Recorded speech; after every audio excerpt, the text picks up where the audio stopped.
Okay, good morning, everyone. We're going to go ahead and start.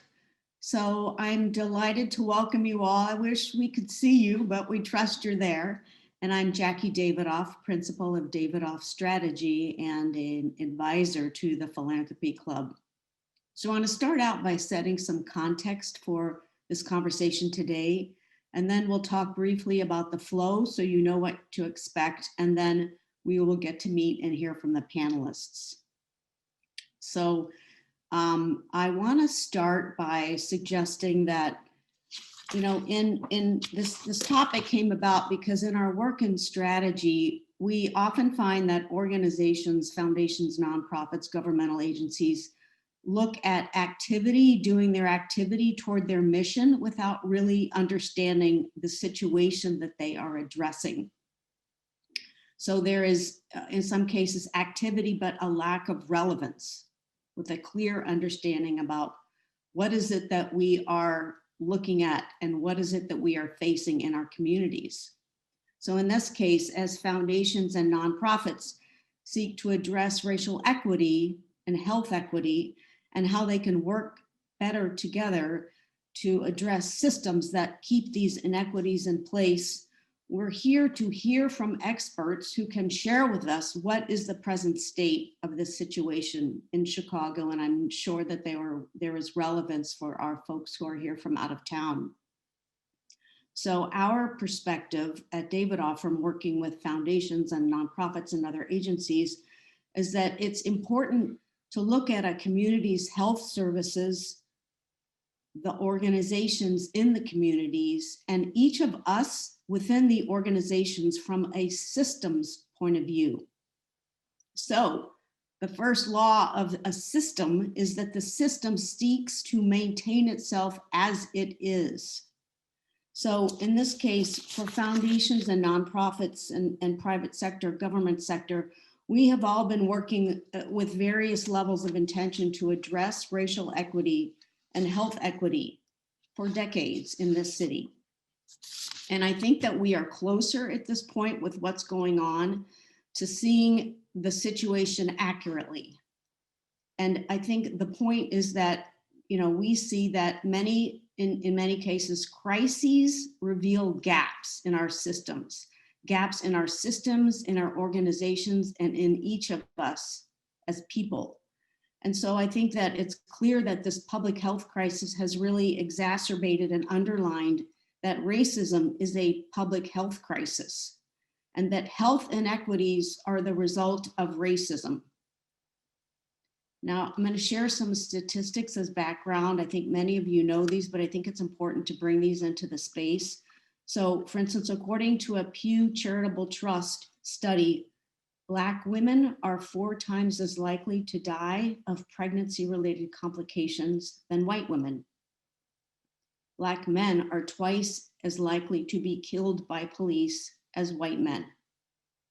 And in an AMA study that was out, American Medical Association, a few weeks ago, the number of cases that Latinx individuals have gotten in terms of COVID are nearly double the overall national rate. And in Chicago health data has shown that Latinos have the highest infection rates, while Black Chicagoans have the highest death rates. And then lastly, specific to Chicago, Chicago has been identified as having the biggest life expectancy gap in our nation. So as many of you know, and I think Aisha in particular will share more about this, based on a New York University study of medicine looking at life expectancy in the 500 biggest cities in the US, the life expectancy gap between a resident in Streeterville and someone in Englewood is 30 years. So in other words, for somebody in Streeterville, their life expectancy is 90, and in Englewood, it is 60. So what are we doing here? The purpose of this convening to hear from these women that you will hear from is that we are looking at this is a window to look at what are the levers and what are the barriers to health inequity. And to what extent has Chicago been maintaining institutional racism that has kept this system in place? And what can we, all of us here, collectively do to dislodge this system? And really, you know, our perspective is that we must have a vision to which we are going, because in the absence of vision, we're just going to keep the system locked in place. And vision and community, as we talked about in our planning call, is what can lead to change. So the purpose of this is for us to hear from the women here, to understand the situation accurately, to look at what is your intention here as a leader and what is the action that you will choose to come out of this, because that's what is going to create change. And something that I want to leave you with before we move into the logistics is that remember that another law of systems change is that one change in one element of the system can change the whole system. So that is our hope for today. Okay, so now we're going to go into a couple quick notes. First, I want to acknowledge our panelists today, and I'm so grateful for your presence here. So depending on what square you're looking at, we have Aisha Jaco, who's with Westside United. We have Divya Mohan Little with Polk Brothers Foundation. And we have Maria Pesquera with Healthy Communities Foundation. So these are women who are all committed to health equity and racial equity and who are working in multi-sector collaborations to address this. Okay, you'll get to meet them very shortly, but before we go into that, we just want to give you some like what's going to happen in terms of agenda. So the flow is we're going to have them start with introductions, and we want to encourage you as this panel goes on to engage. The research shows that when you are in a virtual meeting, you will get more out of the meeting when you engage. So we want you to use the chat. We want you to, as much as you can, picture yourself in the room with everyone, which is what we usually are doing in the Philanthropy Club. So please like use the chats to like introduce yourself, to make comments, to share links, to share resources. Let's see. So then at the end, we're going to have 20 minutes. So for questions, because that's always a really key part of the club. So put your questions in the chats, and then at the end, we'll reserve time and we'll get through as many of them as we can. Okay, so now we're ready to go. All right, so we're going to have the panelists introduce themselves. They're going to share their names, their organizations, missions. And then I thought by way of introduction and toward this perspective of what is the present state of health equity or inequity and racial equity or inequity, we'll have them share from your perspective, what is the current situation in Chicago and suburban communities as regards racial equity and health equity? So in any order, go ahead.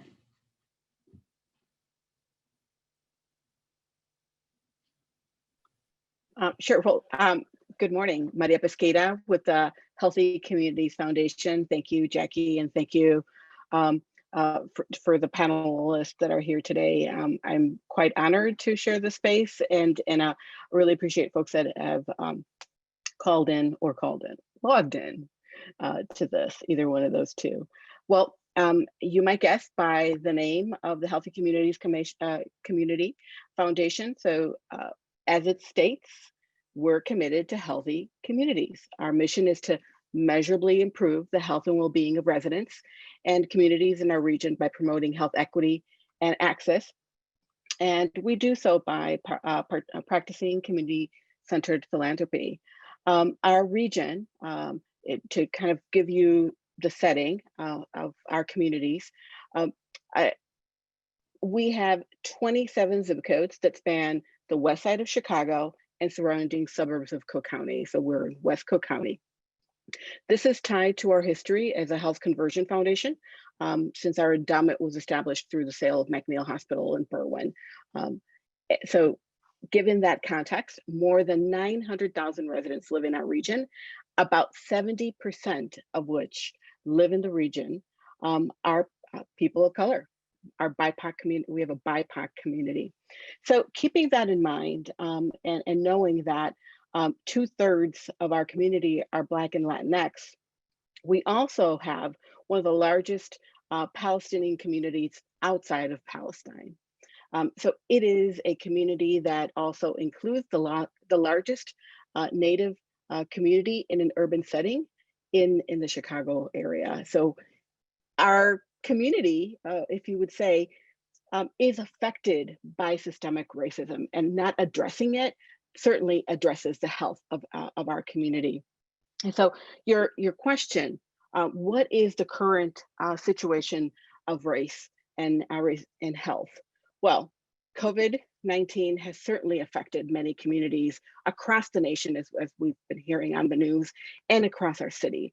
Specifically in our area, 2 of our communities have a threshold of positive COVID testing that's above 17%.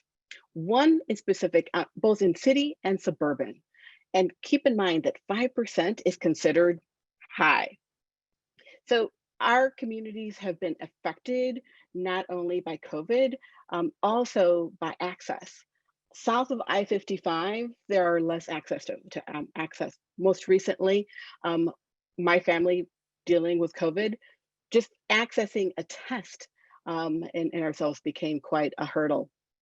And so while we knew before coming into this COVID, the day of a pandemic, we knew that health was included with race. So racism certainly creates health inequities, and if anything, COVID-19 has shown it and brought it to light. Great. So, Thanks, Maria.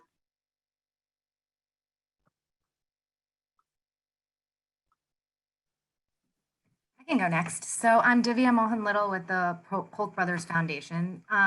Polk funds about 400 organizations across the city of Chicago, across 13 program areas.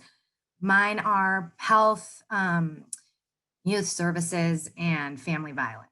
And there's a lot of intersectionality among those areas, as you can probably imagine. I love Polk's mission, which is that we're ensuring that all Chicagoans reach their potential. Because even before we all started engaging in really intentional racial equity conversations, there was this understanding at Polk that we can't be prescriptive about what communities need and what full potential even looks like. And we want to support efforts to make that happen. Not to say that we don't have a lot of work to do, because we do as an organization, and we're starting that work now. The board is really interested in approaching all of our funding through a racial equity lens. We look at equity from a variety of different perspectives: geographic, demographic, environmental. And I think that is an understanding that we've always had in public health. So prior to coming to the Polk Brothers Foundation, I worked for the Illinois Department of Public Health. And so when you ask about the status of health, of equity and health, I always think, if you've been doing public health, you know that those two things are the same thing. To promote public health means that you have to promote the elimination of health disparities, because we can't have good public health without addressing that. And one silver lining that Maria alluded to, I mean, a faint silver lining amidst this time of chaos, is that we cannot ignore health inequities anymore. People who have been doing this work, all of the people I see, I recognize many names on this participant list. And I know you all have been in this fight with us for a very long time and know this. And it's really exciting that those conversations have permeated multiple levels of decision making. And I think that we're hopefully going to use and seize this opportunity to embed those principles throughout all sectors of life, all of the social determinants of health. And so, you know, when I left the Department of Public Health, we had just issued the Illinois maternal mortality report, and it was so stark. 80% plus of the deaths related to maternal mortality were preventable. And when you think about it from that frame, there's so much work that we can do, that we can build this infrastructure so that it can continue to be nimble and responsive to this pandemic. And then systems change that actually has an impact beyond that, so that we don't enter into these glaring inequities moving forward, continue and perpetuate them. Thanks, Divya. All right, Aisha, you're up. Yes, good morning, everyone. My name is Aisha Jaco. I serve as Executive Director for Westside United, and it's an honor to be here with you this morning. Our organization is a multi-sectored collaborative that was spun out of an anchor mission collaborative put together by 6 health institutions, including Rush University Medical Center, Amita Health, Cook County Health, Sinai Health, Lurie Children's Hospital, and UI Health. And, you know, they sat around the table to think about how they could be impactful as a collaborative in addressing the life expectancy gap, particularly between Chicago's Loop and 10 Westside communities, where currently it's a 14-year gap. And the big, hairy, audacious goal in this work is serving 10 communities that we deem to be the West Side, that range as far west as Austin, as far northwest as Belmont Cragen, as far northeast as Westtown, going as far south as Little Village, is to decrease the life expectancy gap by 50% by 2030. Right out the gate, we name and claim structural racism and historical disinvestment as key pillars in this life expectancy gap, as well as reviewing the social drivers that aid in this. So that is looking at access to care, thinking about the economic vitality and mobility of residents, thinking about the education climate, and thinking about the neighborhood and physical environment. So we know that if you take the blue line, the green line, if you drive, if you take the Jackson or Madison bus from the Loop to the West Side, you can feel the shift in disparity. And if you create a map over time that looks at disinvestment and deindustrialization in communities like North Lawndale that we service and others, you can see the prominence of what disinvestment did to our key communities and why it's important to have anchor institutions like our hospitals really stand up to think about, if combined, they'd be the #1 employer in the state. So what does that mean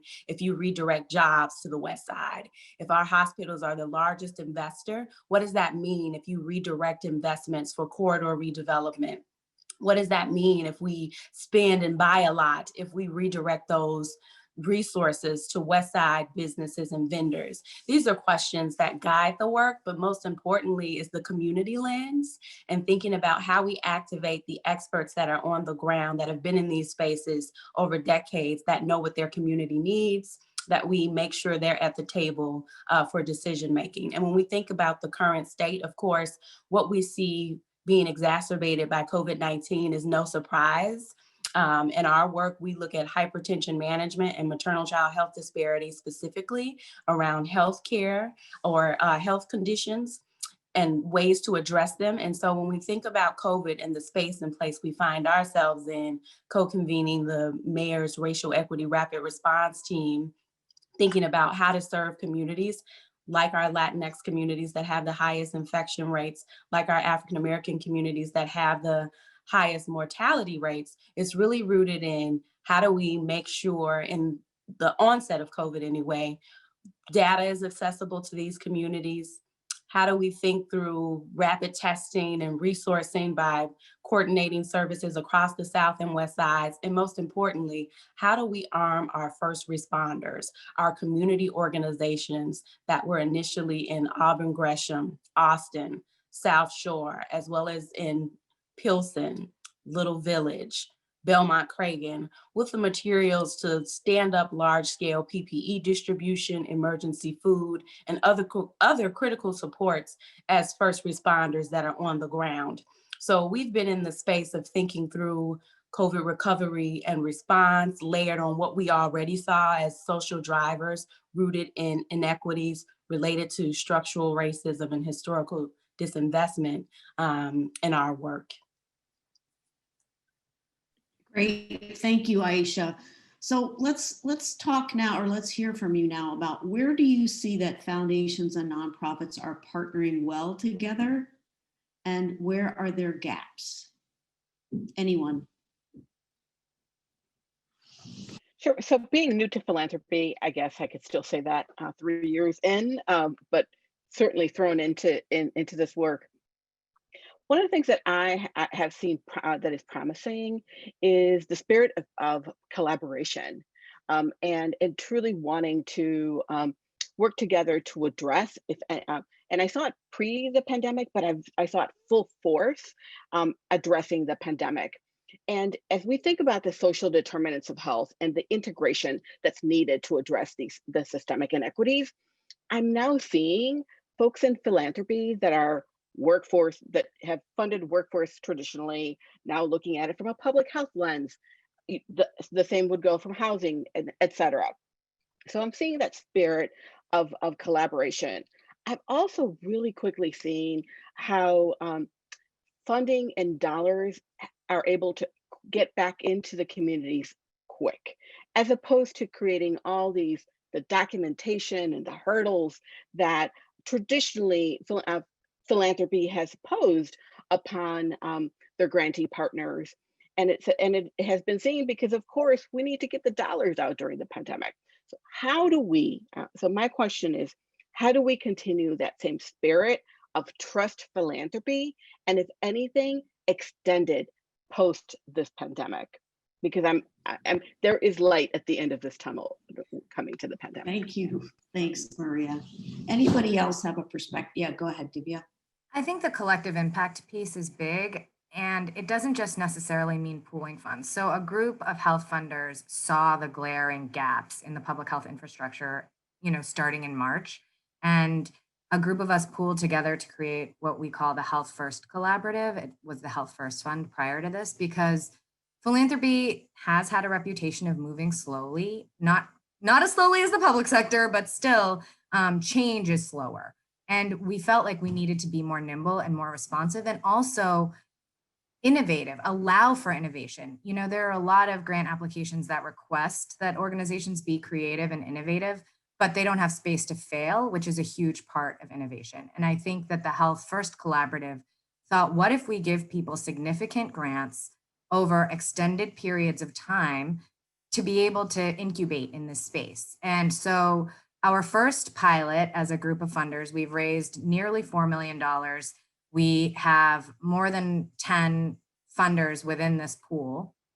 And we decided the first hub would be community health centers, because we thought the lack of community-based healthcare from the public sector, the understanding of why hyper-local community-based care works hadn't been demonstrated, the efficacy. And we thought, if we can create a system where it's clear, I see Justin from Esperanza's on here, which is one of the grantees in our first pilot, and they have done incredible work. They stepped up at the beginning of the pandemic to increase testing, to mobilize, to still provide people their medical homes, to do a whole manner of things. And we thought, you're doing that and you're not even resourced at this point to do that. So what happens if we actually resource you to be able to take some of these things to scale?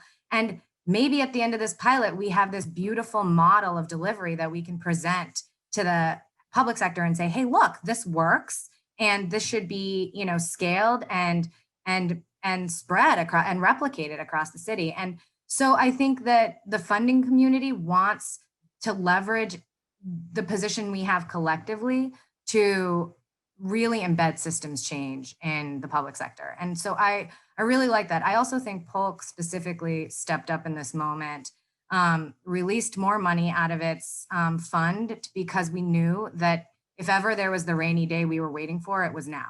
And while those dollars we want to use to really provide systems change, we also understand that there are immediate needs that need to be addressed. And there's a combination in the health portfolio, at least, of direct service, systems change, and sector strengthening, which I think really helps to offer a comprehensive approach to managing issues. And then I know we'll get into this later, but I am really heartened by some of the partnerships around vaccine strategy, and that covers both delivery and communications and outreach. So we'll get to that in a minute. But I do think that there are some exciting things that are happening in the philanthropy space when it comes to elevating the role of community.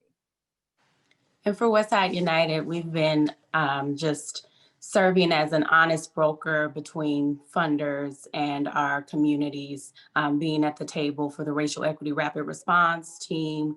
We've been able to redirect resources that we've gotten from most recently the Oprah Winfrey Charitable Foundation that allowed us to provide our 6 key communities with on-the-ground support for operations and other key functions. We've been able to partner with MacArthur recently around some work that we're doing in the economic vitality space. Polk Brothers within the last year has funded some of our economic development work. So I also agree that there's this all hands on deck approach, and that there is an easy entry point for the most part for a quick deployment of funds across communities. So for us, being also as a convener, we are looking at how to work with United Way and the Trust and funneling additional dollars through this city resource table, where the city of Chicago cannot funnel resources in the way that we are able to be that broker and catalyst to make sure that these groups continue to be resourced. So for us, not only are we seeing local philanthropy come in and support, but we are attracting Rihanna and others that really want to have an impact, not only in Chicago, but across the country for initiatives that are serving Black and Brown communities for COVID response specifically. So for us, as we think about how we use these funds, it's really a lens of making sure they get back out to not only the 6 communities at the Racial Equity Rapid Response table, but communities across 20 communities, I should say, across Black and Brown communities that are able to access funds readily to help leverage what they're already doing for the purposes of not reinventing the wheel in this time, and to, as Divya said, make sure that we are helping to leverage people that don't have the resources, but that are making things work, that have always had the ingenuity to make something out of nothing, to build out their capabilities and abilities to be effective. And that has been possible through local partnerships and some of the national funding opportunities that we've seen recently. Thanks, Aisha.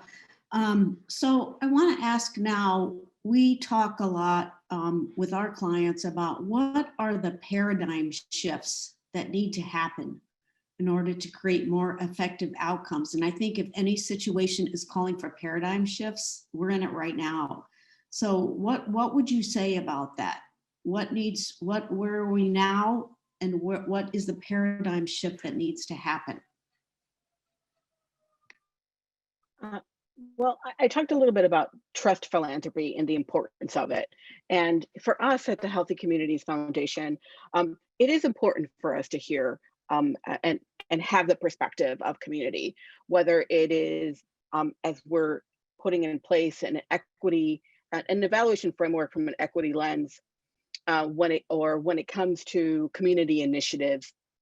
So early on, as we restarted our foundation about 3 years ago, we started with listening to our communities. That is where we understood and the importance of looking at our map, if you will. So we're from Western Springs to Western Avenue. Things look very different in Western Springs than they do in Western Avenue. From Bridgeview to River Forest, things look very different in Bridgeview. Currently, Bridgeview is at about over 20% test positivity rate for COVID. So having community who are the stakeholders provide us with input on what are the priorities has been for us top and continues. So at this point, we know that many of the solutions come from the communities know what the solutions are. Some of the data that is provided when researchers provide to our communities, the first thing that communities say, yes, we knew this existed. So communities have the solutions and know what are the biggest problems in the communities. So I think that philanthropy needs to make sure that as dollars are put into communities, that it is done so with communities in mind. So I would say that that is the biggest gap that is starting to come into to mind, and the idea of trusting that communities have the answers is I would see it as the top priority. Okay, I good. agree with that. Go ahead. Given that our work is also rooted very much in community engagement. Half of our board is representative of community. We have a community advisory board of 18 members across our 10 communities. And what we found when we started our work as well through a series of listening tours is that community they have the agency. They have ideas around what they need. They are the true experts of their communities. And so you have to listen to them. You have to empower them. Well, not necessarily empower, but bring them into a space, make sure they have a seat at the table, so that it is an inclusive process. For us, we have 550,000 people on the West Side. That's larger than St. Louis, Miami, Oakland. And so there's no way to be effective without community voice driving the work. What we heard, one of the catchphrases that came out of our listening tour was nothing for us without us. So don't come in creating or offering, and you've not vetted, you've not talked to us around what it is that we need and see to be beneficial. And that's been some of the success, or most of the success, in working at the Racial Equity Rapid Response Table. We have community leaders from the Northwest Side Housing Center, Latinos Progresando, Enlace, Austin Coming Together, Greater Auburn Gresham Development Corporation, South Shore Works. These are the true first responders and people on the front lines, and they have guided the way we've implemented rapid testing. They've guided the way data and communications have rolled out of this initiative, as such with Westside United and our work. So in order to be effective and to have true shift of paradigm is to think about ways in which you authentically engage community. Another piece is having the honest conversation about the current state of affairs and looking at the historical implications across our cities that have led to inequity and what we see around access to care, what we see around housing, what we see around education and access across our communities that have the highest disparity. I think we have to continue to do the work together to unpack what those root causes are to really drive forth on solutions that we have. And I think COVID has given momentum by lifting the veil more around what these causes are and how we can be active in addressing them. Any other follow-up on that in terms of looking at this from a systems perspective? What, are there any other barriers that you see, especially with foundation funding and foundation structure, that need to be dismantled? So I think one of the things that Polk did in the immediate term after the shelter-at-home order was offer many of our grantees the opportunity to move to general operating funding, and this has apparently been really game-changing for a lot of grantees. And it's something that a lot of program officers have realized for a long time, and a lot of funders, shout out Maria, that have been doing for a long time, because it again is that trust-based philanthropy.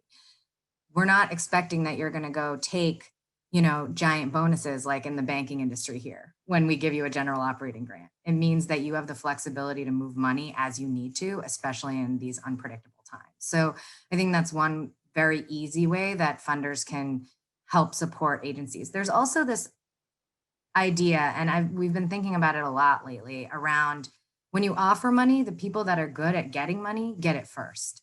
And that means that a lot of hyper-local organizations that don't have the same infrastructure to be able to fundraise at the same level or advocate for themselves because they're not at the table, those folks are being disenfranchised from opportunities. And community advisory boards like at Westside United, that's certainly been a model for what the Health First Collaborative wants to do with our community advisory board, to actually position community members as decision makers and to bring to light some of this work. So you talked a lot about, kind of, Aisha did, about the work that's happening in communities around mobilizing to testing, mobilizing to provide that outreach and education and provide jobs. All of that is happening at these agencies. They just haven't been resourced in the way that they could if they, and they should.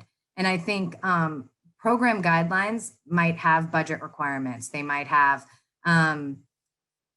fiscal stewardship requirements that some of these agencies don't have, which is why I know at Polk, we want to help support capacity building at these organizations so that they can get to that point. It's not that we want you not to have the skills to be financially solvent if you're a small minority-led organization. We want you to, and we don't want to pigeonhole you into a small grant or something like that. It's really just equipping you to grow in the way that you could. I think that a lot of foundations are trying to move in this direction, and it's going to take some time, but I do think that there's an energy there that I, in my very limited time in philanthropy, hadn't seen until now. And as a program person at nonprofits for many years, I had wished for this, and I think that some of that is happening. Okay, this is great. So thank you all. And there's a message in the chat that I think is a really important follow-up to this conversation, which is how do you ensure that there are more voices from a broader range of people who can share their perspectives in a safe space? Sure. Well, I'm going to give you an example. Right now, we're going through developing an evaluation framework for our foundation. And I know it might feel sometimes that I've been doing this work for a long time. Literally in the middle of 2017 is when the foundation started to restart and shift to this approach. And early on, we started, we were convening individuals from the community. We were asking our grantee partners, not just for their voices, but the voices that they serve, to be around the table on questions as to what direction we were taking.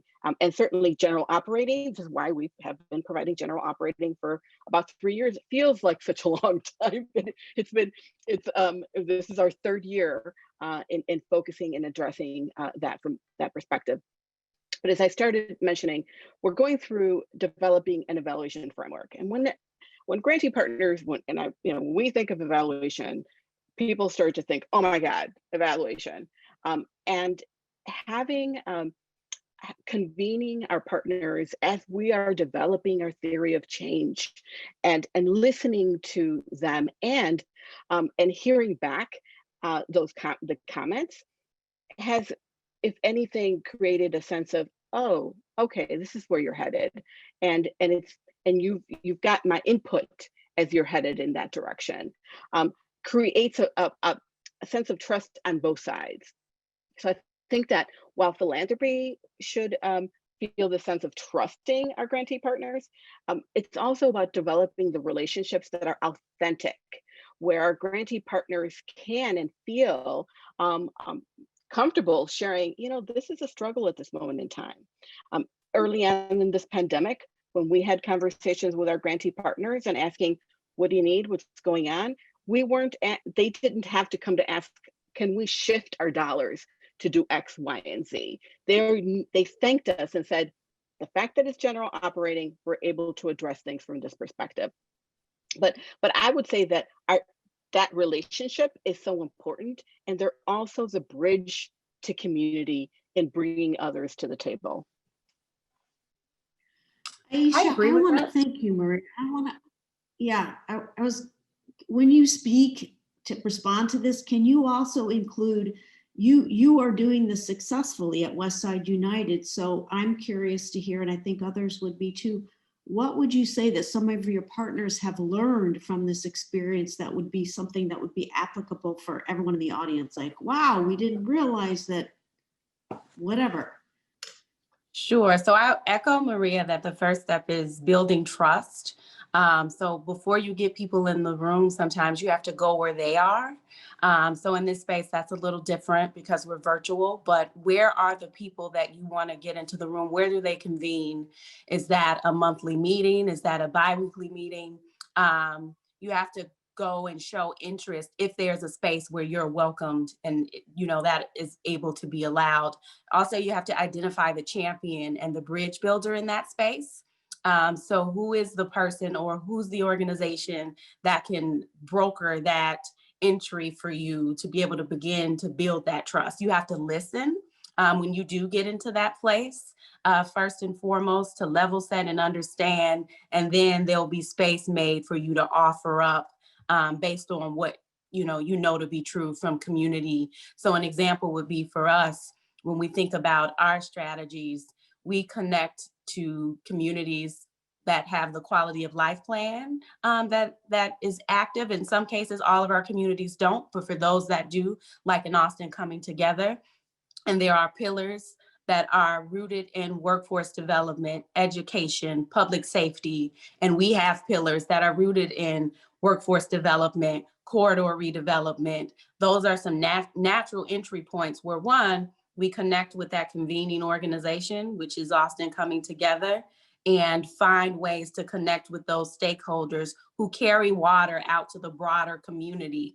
And from there, we're able to start gaining trust, building trust, and that spirals into us being able to help each other. Such is the case with North Lawndale, such is the case with Belmont Cragen.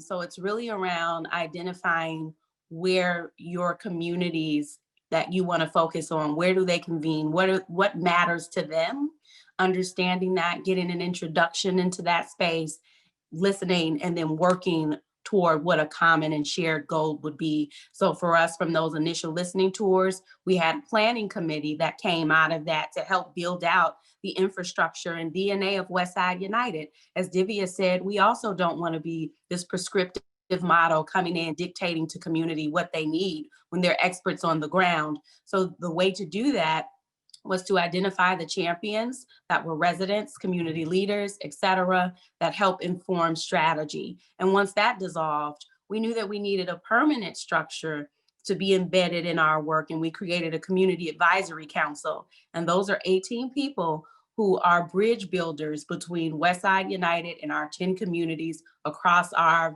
varying strategies that really help keep us engaged in the work. So I would say, the overarching piece, as Maria mentioned too, is building trust, being authentic, being transparent, doing what you say you're going to do, not overpromise, under-delivering once you get a moment into that space. And from there, there'll be nuances based on the organization or community that you're working with that you'll need to tailor to.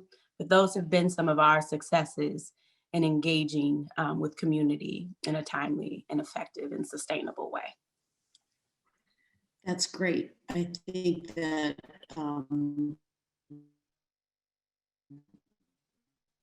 you are really modeling how to make this work. So thank you, Aisha, for offering that to people.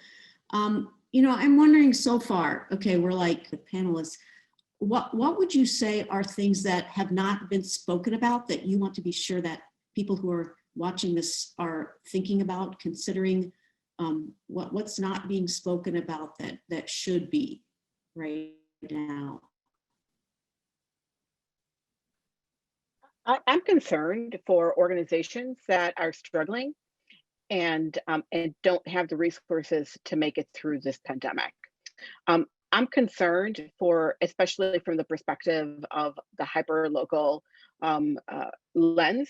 And we know that most organizations that are hyper-local, run by people, by BIPOC, people of color, are less likely to have access the resources that are there.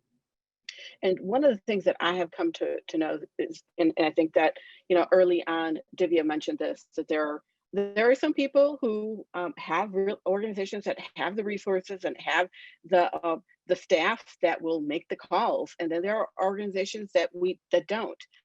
I would say reach out, pick up the phone, send an email, connect to this. I think if anything, this is a moment in time that philanthropy is really trying to listen and especially wanting to hear from hyperlocal.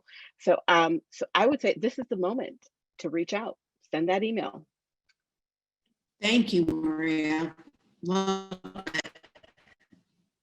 There's just one thing I think we, when you're a program officer at a foundation, at least at a family foundation, Divya, there's only so much that you can really influence. I mean, our board makes our decisions, and I'm grateful for the progressive and thoughtful board that we have.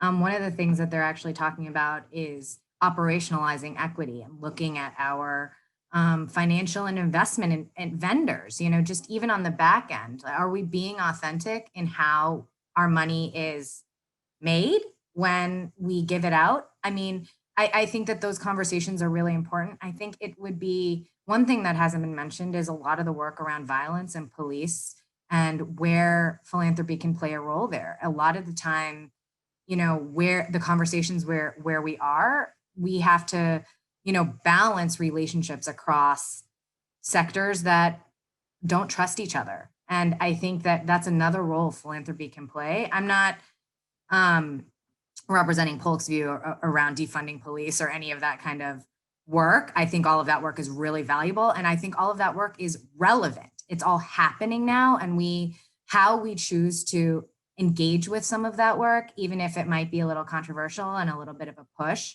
is important. And so again, to Maria's point, we need your help to advocate with you.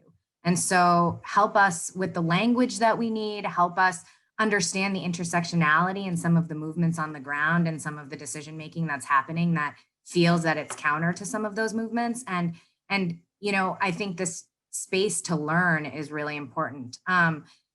I want to just call out the work of the Vaccine Corps. I know that this feels like a total shift, but one of the ways that we want to engage community, I want it not to feel like we're coming with an agenda where it says, if we can improve vaccine uptake this much in this community, that's success. While I feel like it would be success, it's also really important for us to be listening to the very justified reasons why people in communities across Chicago don't trust systems. And again, can philanthropy help in bridging some of that distrust and working across sectors to use our influence where we might have some and use our connectivity with community where we might have that. It's great. This is going to be a big piece going forward. Thank you, Divya.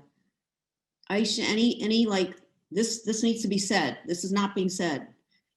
Well, I think Maria mentioned it earlier, but now is a critical time to look at the organizations that always fall through the cracks. They need us more now than ever.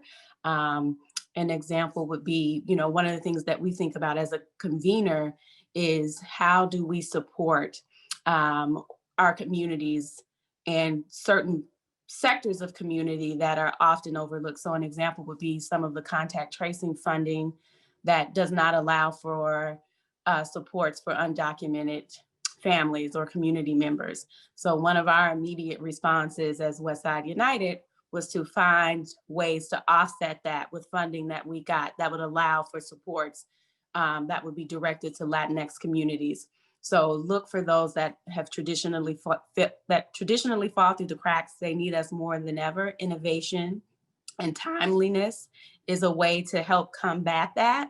And also just to continue, and I've said this earlier, to do the work, the insulting, the consulting from within, to break down some of the historical framing and structural racist practices that may have hindered, our ability to give or work together or to intersect with certain communities, et cetera. Continue to do that work and to be on that journey because the time in which we are in today has unearthed a lot of things that have created historical barriers that we actually have an opportunity to continue to work through as we think about ways in which we sustain our communities post-COVID. Thank you, Aisha. There's a lot of action in the chat around small nonprofits and those that don't have a lot of funding and sustainability, and how do they get on the radar for funding opportunities to be part of these addressing COVID and disparities and systemic racism. Any response to that? I think there's probably a lot of organizations out there that are like, hi, we're here. In the absence of having that change happen at our foundations quickly, I would recommend that there are, community agencies that do fundraising well, that also do authentic community engagement. And I would recommend a lot of partnerships and having the people that that are at some of those larger nonprofits that are better connected bring you in. So in terms of the Vaccine Corps, we know that community has to inform the strategy. It can't be they are the recipients of messaging. They are the messengers, and they are the advocates, and they are the way that we will actually be able to decrease rates of COVID transmission in communities. And so when, in the absence of us having access to those organizations, and actually I know that my email was in here, so if there are organizations that want to be part of this network of trusted messengers that do the outreach and education, please email me, because we are thinking very intentionally about how to do this right. And I don't have those answers, except to say that use the connections you do have with organizations that are doing work. If you are doing work with hospitals, have hospitals bring you to the table, because they're definitely there. If you want to participate in this network, we want you there and we need you. So the question for us as funders is, how do we give you the capacity to participate? Because often you're out on the street, you're doing this work. So when we thought about kind of how to build this network, it's actually engaging people that are doing it and giving them the money to do it, as opposed to just expecting that it's happening and not resourcing folks. So if you all have thoughts, we are welcome to, we welcome those. And I don't want to sit here and pretend that I have all of those answers, but I do have a willingness and a deep commitment to hearing what your recommendations are. Thank you, Divya. Key, would you mind putting all the emails back in for everybody so people can get to them more easily? Thank you. I actually, well, no, we'll do that at the end. I just want to acknowledge Key. We'll do it at the end. Surprise. Okay. Aisha, any, this is what's happening and this is how you see smaller nonprofits getting involved and getting. For us, we're all at Westside United, we're always looking for, we have a good handle on the grass top organizations. We're always looking for the grassroots organizations and ways in which we can fill gaps. So for Live Healthy Chicago, the initiative being funded by the Oprah Winfrey Charitable Foundation, at that table, our anchor institutions are My Block, My Hood, My City, My Alpha Redemption Project out of West Garfield Park, 40 Acres Fresh Market, and then we have Rush University Medical Center and Westside United. So My Block, My Hood, My City, they interface with thousands of organizations and have been a broker for making sure we understand on the South Side where those organizations are that fly under the radar, as in West Garfield Park with Marshall Hatch Jr. and the work that they're doing at My Alpha Redemption. So I think too, there has to be a reciprocal process. The organizations should find ways to find allies that allow them to get their voice out, but then we also have to do a better job of finding them and convening them. Is there a summit of sorts or ways in which we can get those organizations together or go to where they are to understand what they do and what some of the barriers are. So in our work with Live Healthy Chicago, we released an RFP for COVID response and recovery, where you could apply for between $10,000 and $100,000 for COVID recovery and response activities from 20 communities ranging from Roseland to Austin. And we got 161 applications. And we're announcing today the 28 that will receive the funding. And so, we were able to balance the distribution between small nonprofits, mid-sized nonprofits, based on the voices at the table, you know, the Jamal Coles of the world, who has the footprint on the ground, Liz Abuna from 40 Acres Fresh Market. So I think, you know, we have to do a better job, or people in positions of power to grant funding need to do a better job of deepening their understanding of where these smaller organizations are, and then think about ways to build the bridges. I will say great points from Divya around, you know, building capacity and capabilities, and, you know, for those organizations to apply, loading or lessening the barriers around financials and that sort of thing, because we did find in our process that there were organizations that needed additional support. So one of the things that we do in our small business grant pool at Westside United is that we have info sessions, and I know most funders do, around the who, what, when, where, how, why about the grant. We also provide technical supports through small business development centers, local chambers that support people on completing the application. There are resources, whether or not you get funding or not, through Axion Chicago for low interest loans. So there's this whole process. And if you don't get the grant the first time, you're coached throughout the year to be able to resubmit. So I think thinking about innovation in that way too, around what capacity building looks like once you identify this group that's in need. And we want to make sure that beyond this initial bucket of funding, they're able to go after those $1 million grants, et cetera.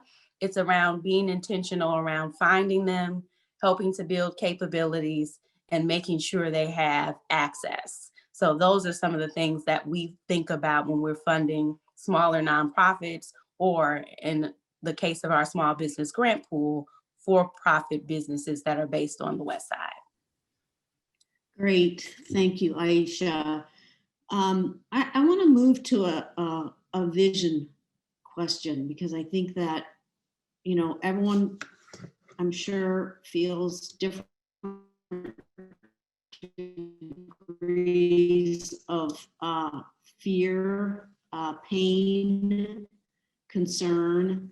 It's very heavy on my heart. And what moves people and organizations forward and creates collaboration and creates people moving outside of their comfort zones to take risks is the vision of what is possible here.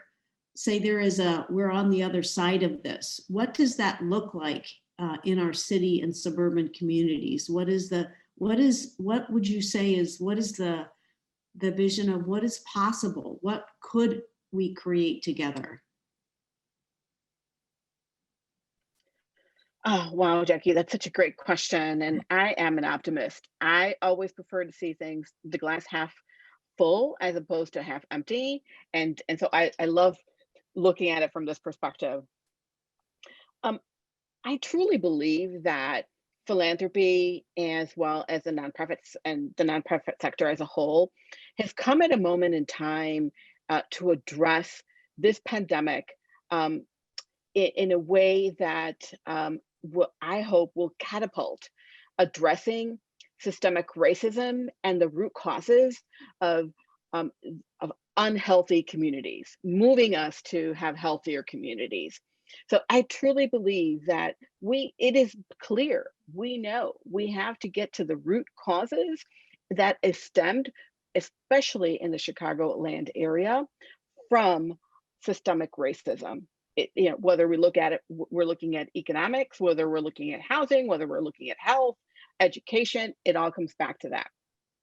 The other is that I think it's the fact that not only is philanthropy working together, we're starting to look, I'm seeing the fact that, because we're a foundation that funds both West Cook, that includes suburban as well as the city of Chicago, that there is conversation happening really well from aligning state, cities, as well as county. And if we could really push that and continue that through this past the pandemic, imagine what we could do. So that's what I think of is addressing systemic racism, doing it collaboratively, and continue that spirit of working together. to make that happen. I like Yes. that. I don't have the Thank- applause like reaction button as a panelist. But yes to what Maria said. Also, here's something really actionable.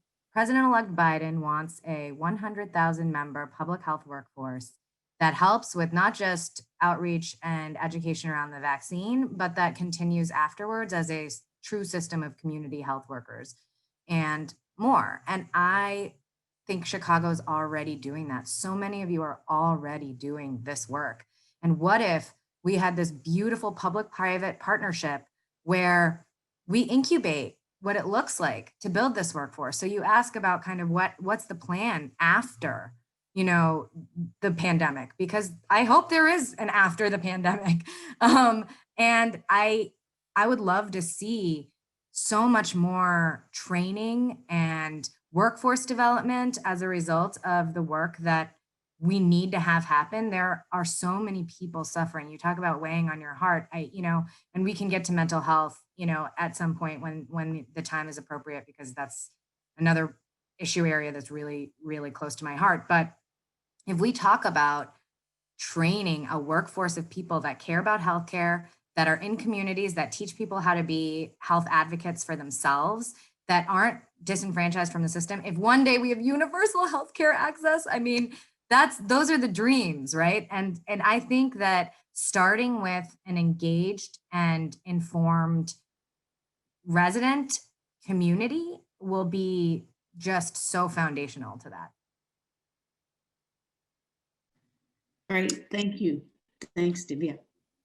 I agree. Going back to what Maria said, I also am an optimist. I see the glass as not only half full, but also as refillable.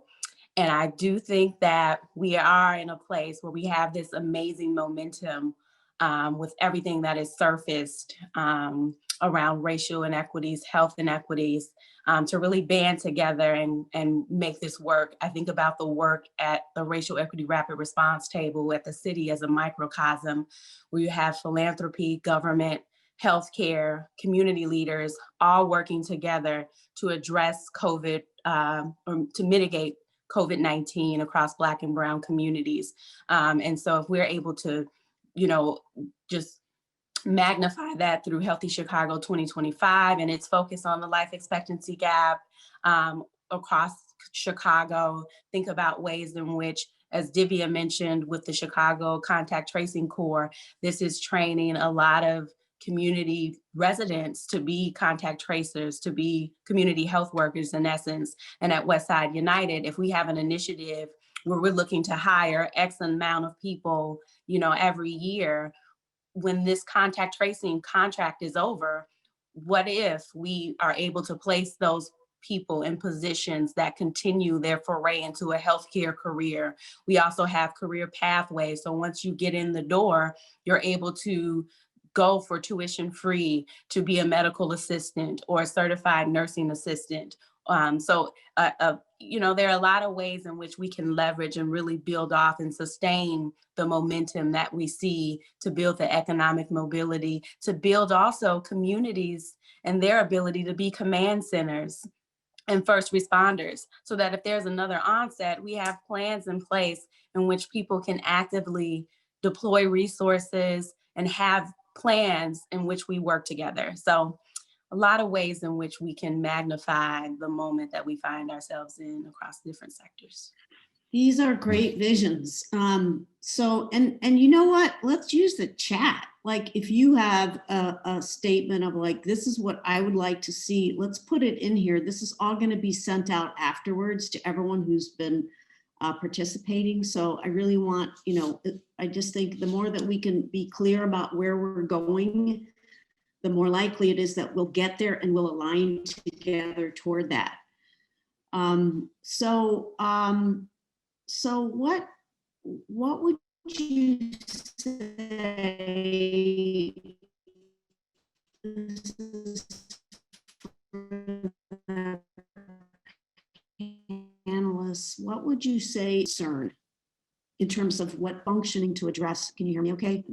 I'm worried my internet's going out. Can you guys hear me okay? Yeah, okay. You know, how about this? Let's put it this way. If you could change one thing in our city and suburban communities and the structures that are operating now, government, city, foundation, nonprofit relationships, healthcare system, what would you like to see changed?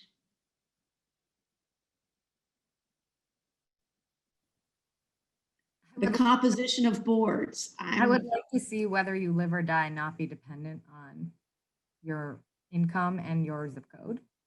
I would like that. I think, you know, I am grateful for the managed care organizations in Illinois that are committed to doing work and to understanding that the current system of delivery of healthcare isn't working for a lot of people. And I want to say that and disclaim that. I also say, let's just get insurance out of healthcare.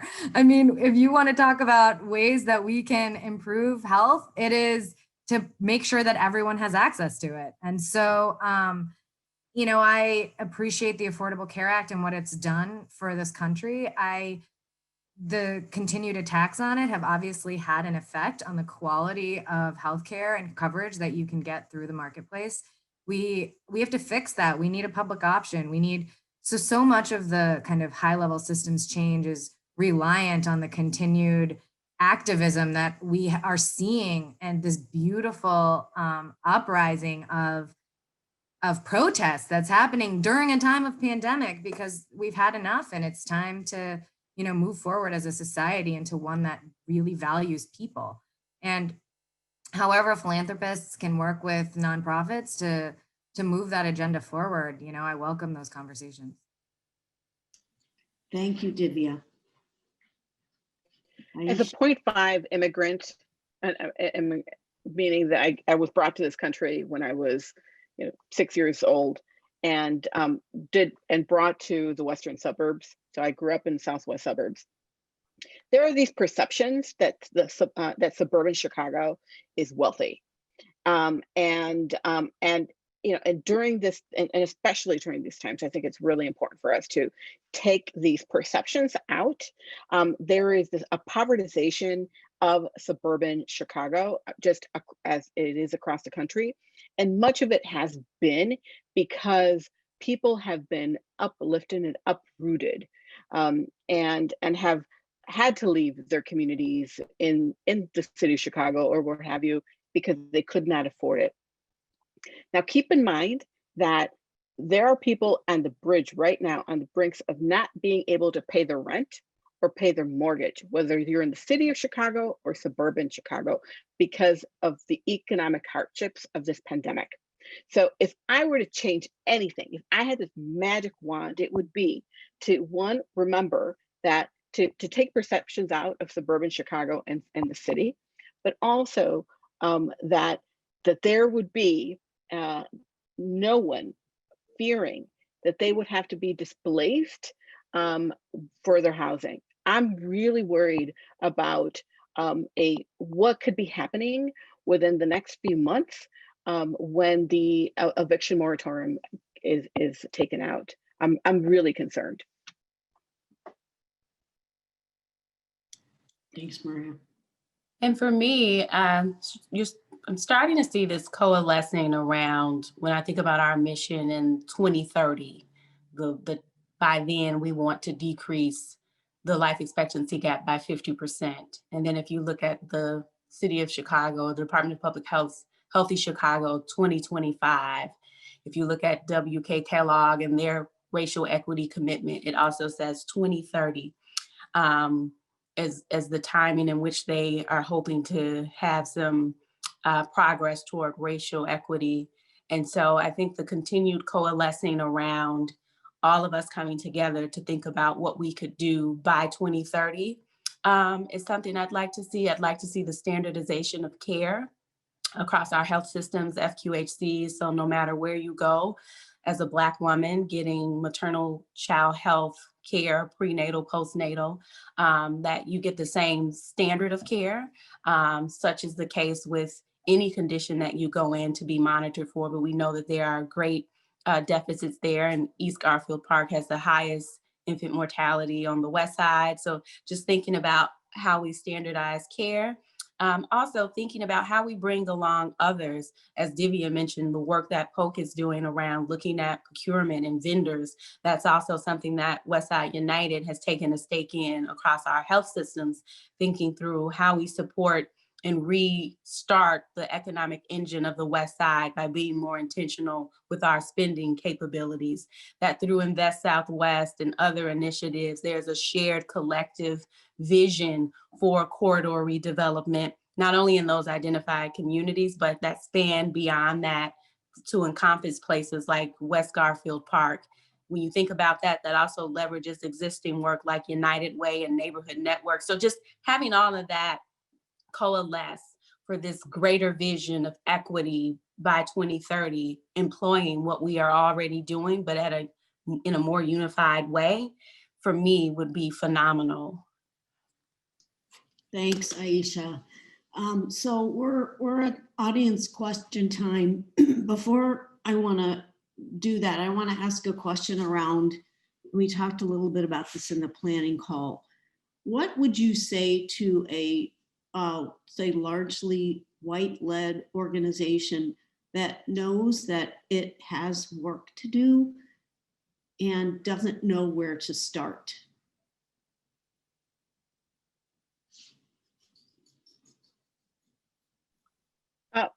That's a question and thought that we at the Healthy Communities Foundation have been thinking about for some time, and really thinking about racial equity as a journey, and not necessarily of we have it all resolved. I think every organization that is looking at racial equity is at some point in their journey. And there's a place where sometimes you just have to start, right? A journey takes that first step. And so let's begin there.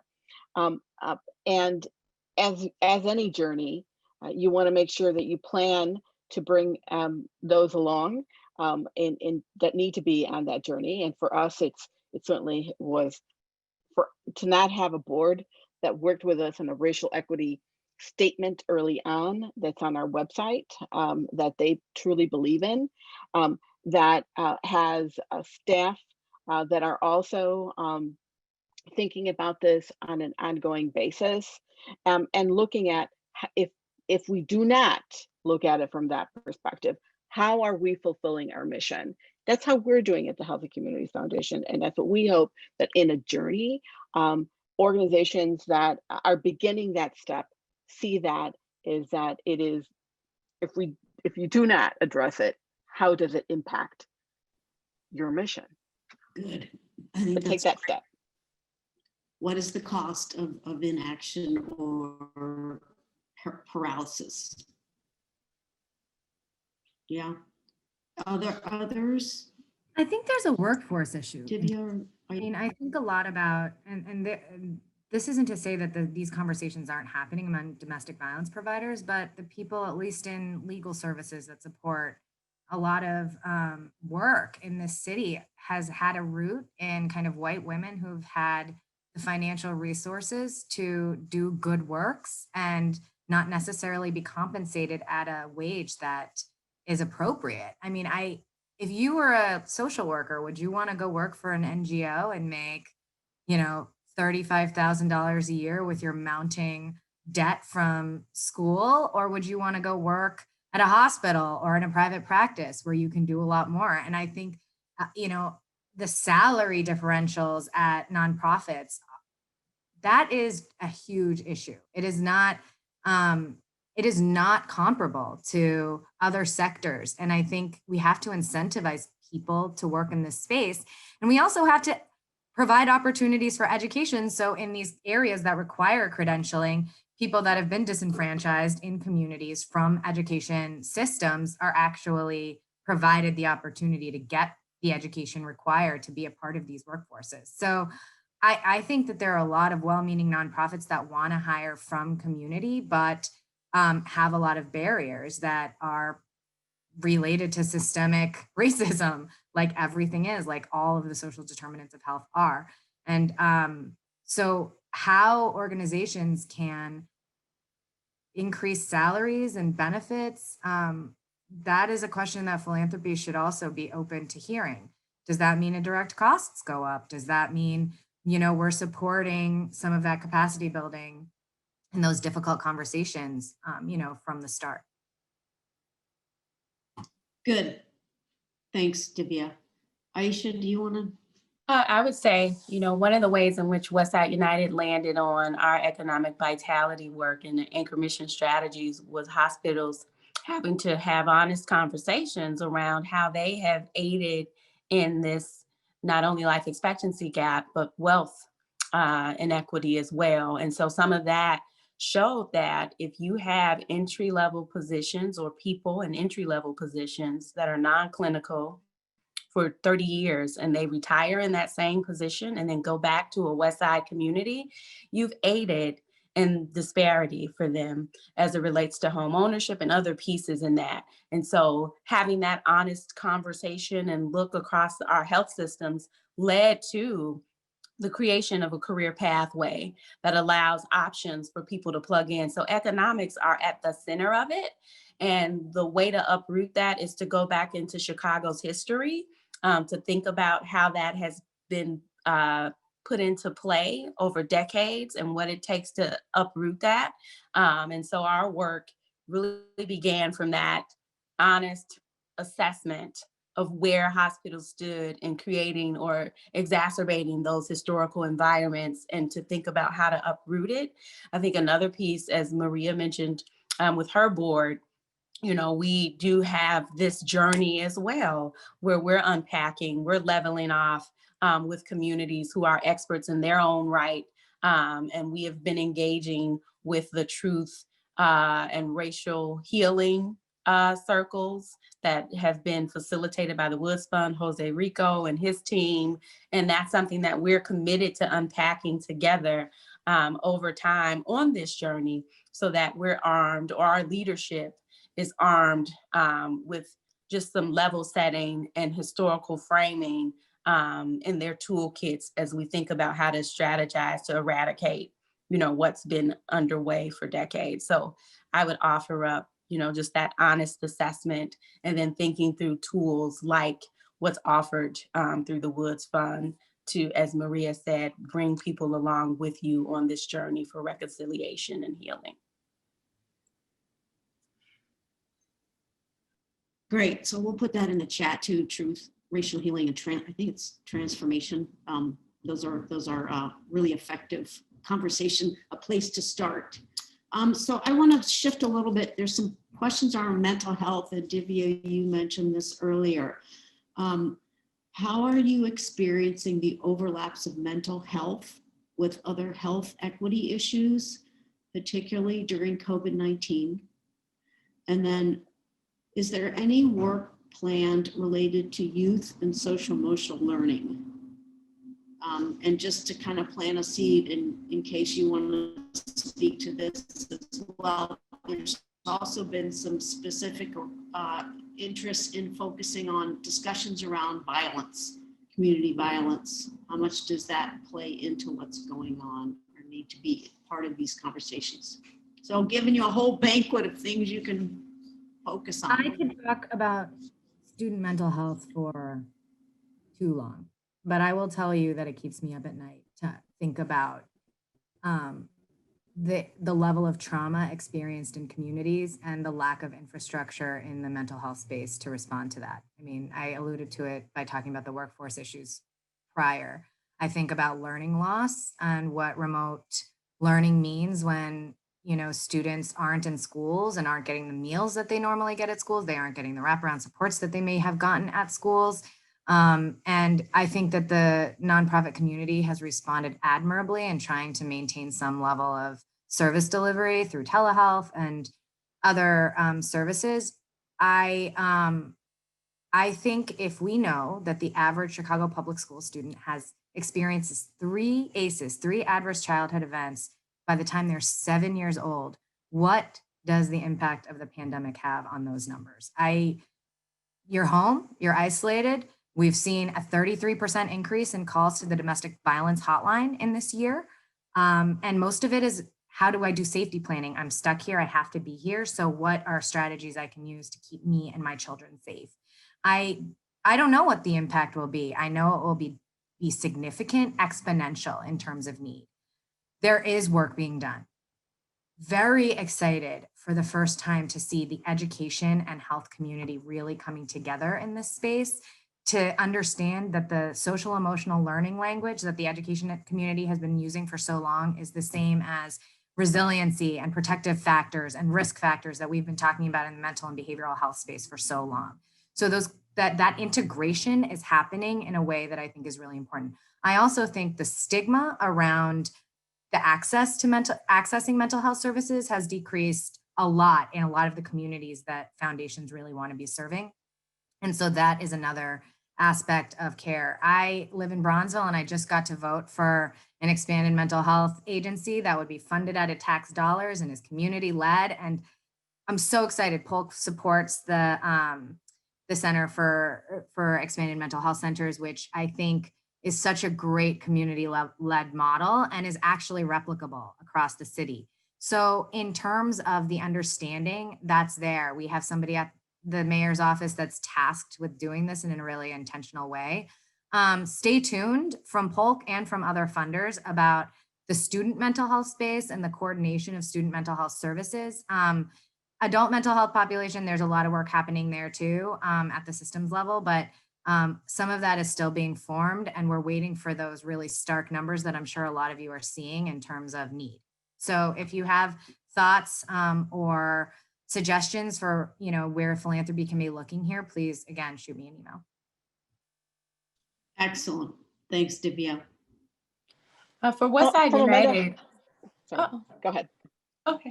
For Westside United, in our early days of funding, we did do some funding of co-location of mental and behavioral health services. And so we work with Esperanza Health for co-location at Hammond Elementary and Little Village. We did work with Community Health in West Town and then Access for supports. And we have evolved to a cluster of care hub model that we will be unveiling and announcing at a school in North Lawndale, where we'll be providing wraparound supports to that school, leveraging resources from our health systems to support that population.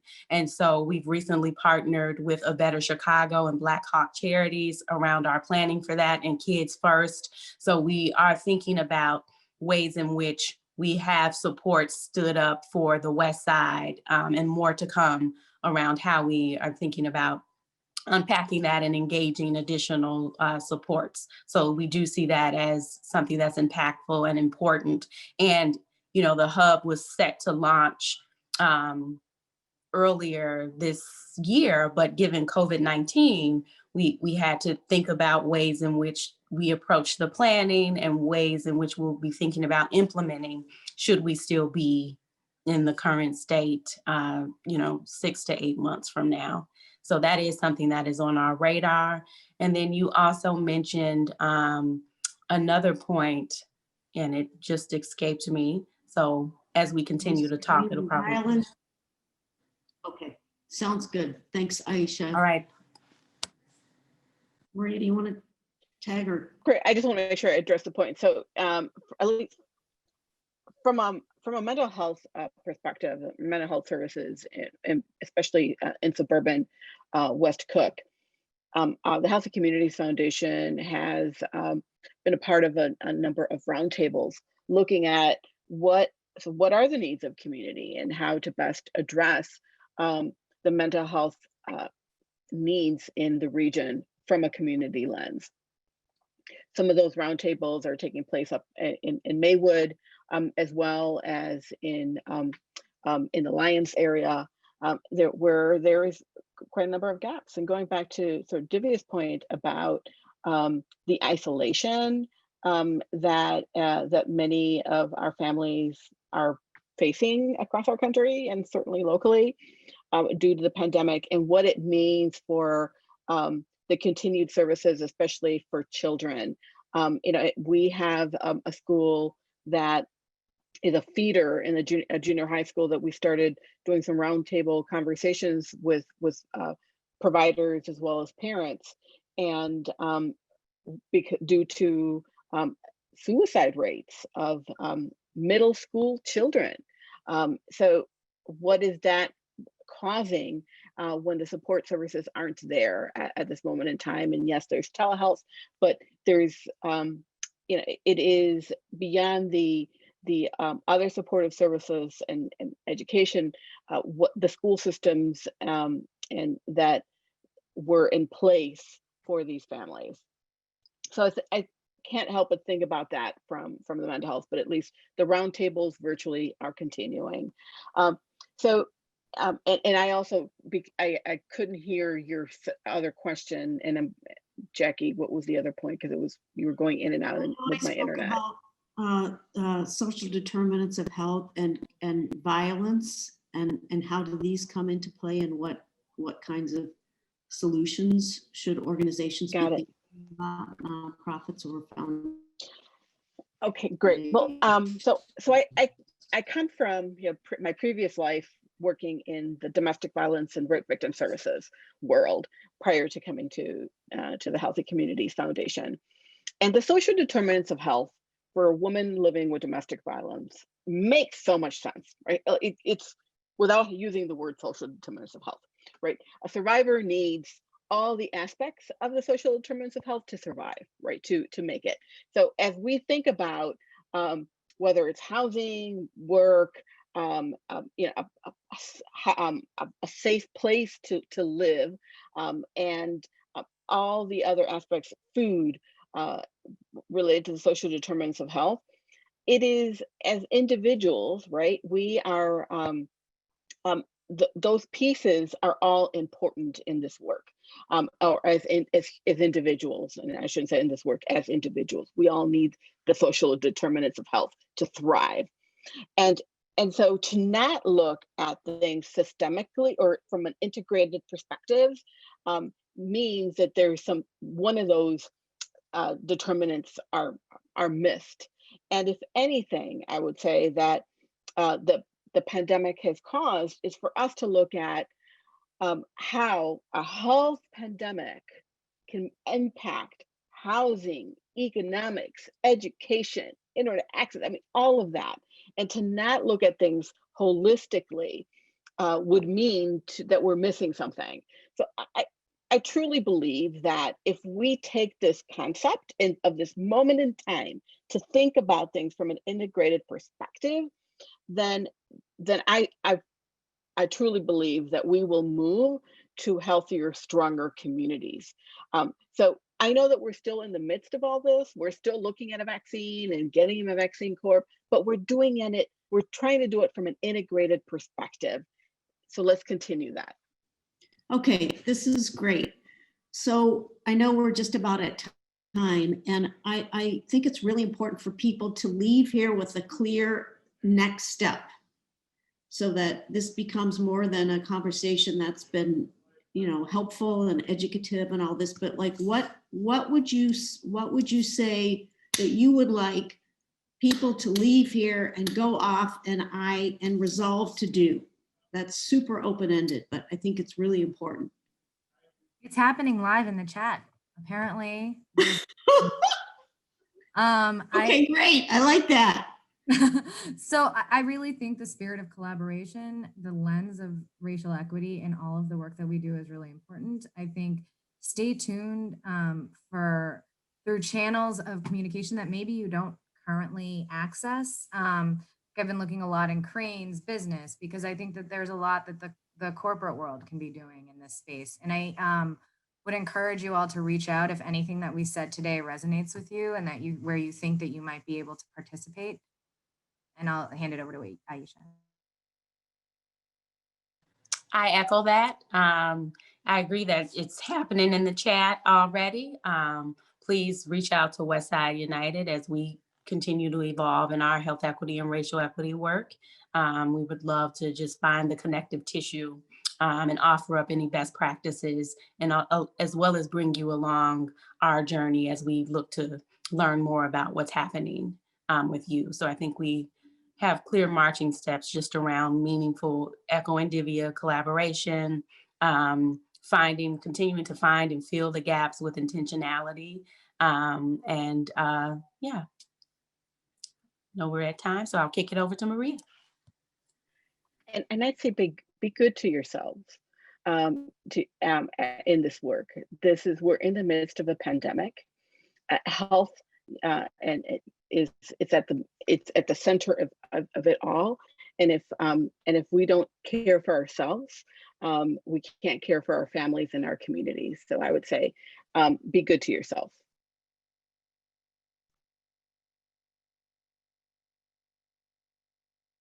Wait. I want to say thank you on behalf of the Philanthropy Club to Maria and Divya and Aisha and Key Montgomery at Forefront for convening us and doing all the technical wizardry, and Jackie Rodriguez at Healthy Community Foundation for helping us questions. And so, keep in mind as you go, one element of change in a system will change a system. So we are here hoping that you will each represent that and do that and have intention to do that. And again, thank you to the panelists. This has been so great. We're all super grateful. So go forth and keep doing your work and be mission drivers. Okay. Thank you. Thank you. Thanks, everyone. Bye. Bye-bye.